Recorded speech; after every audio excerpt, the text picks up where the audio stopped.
आप सभी लोगों का स्वागत है हमारे चैनल में। और आज बहुत प्यारी से आप लोगों को एक लाचारी गीत सुनाऊंगी,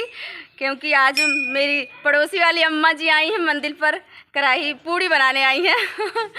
और कह रही हैं कि चलो साथ में हम लोग गाना गा लेते हैं। वो गाना भी है हमारी सास के ऊपर। हे राजा हमारे माने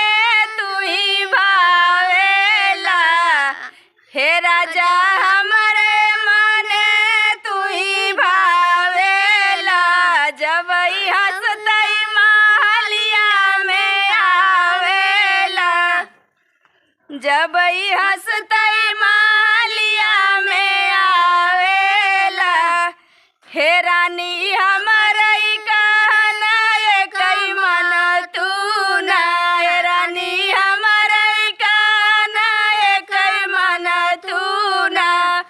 हमारे अम्मा कई गोड़वा दबवा तू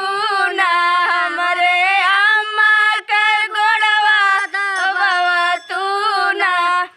हे राजा अम्मा तू हारे बड़ी रे रगरी,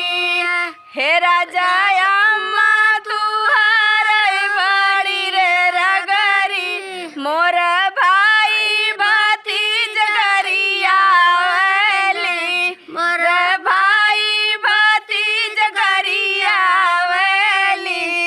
हे राजा हमारे माने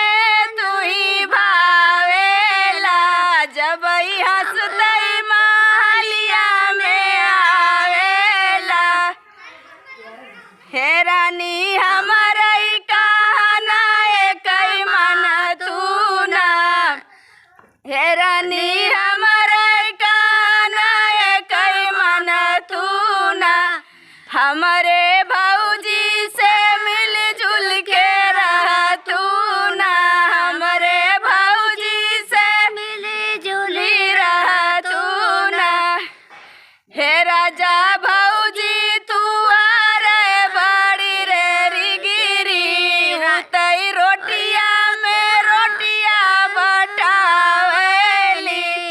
तो रोटिया में रोटिया बटावेली, हे राजा हमारे माने तू ही भावेला, जब हंसतई महलिया में आवेला, जब हंसतई महलिया में आवेला, हे रानी हमारे कहना एक मन तू ना, हे रानी हमारे कहना एक मन तू ना, हमारे बहिनी से मिलजुल के रह तू ना, हमारे बहिनी से मिलजुल के रह तू ना, हे राजा बहिनी तू हार बड़ी रे रिगिरी, तो घर ही में झगड़ा लगावेली, हे राजा बहिनी तू हार बड़ी रे रिगिरी, तो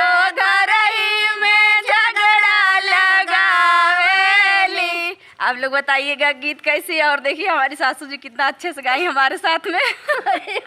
अब जा रही है पूड़ी बनाने अगर पूड़ी चाहिए तो आप लोग कमेंट करके बताइएगा। अब जाइए आगे बारी। ठीक है। तो